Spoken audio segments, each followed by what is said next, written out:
عجيبة العجائب في عالم المخلوقات المخ البشري. الشيء الهلامي الصغير اللي قدامنا فيه 10,000 مليون خط عصبي. اكبر مدينة بيبقى فيها 100,000 خط تليفون.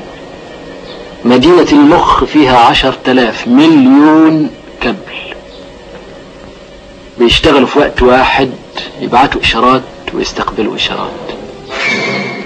اي عطل، اي خلل، اي خطأ في 10,000 مليون وصلة فورا بيحصل شلل، صمم، خرس، تخليط، هذيان، هستيريا، نسيان. اخطر شيء في الانسان هو المخ البشري. اللي انتوا شايفينه مقطع في مخ بشري.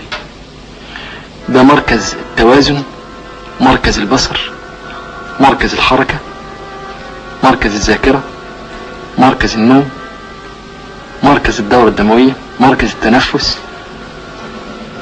ده لغز المخ البشري اسمه الجسم الصنوبري، محدش الى الان يعلم حقيقة وظيفته.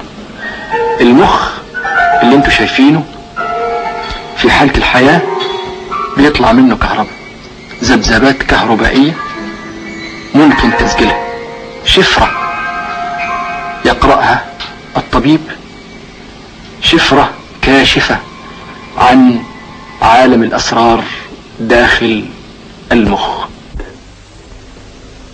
وحول هذه الأسرار ستدور روايتنا العنكبوت.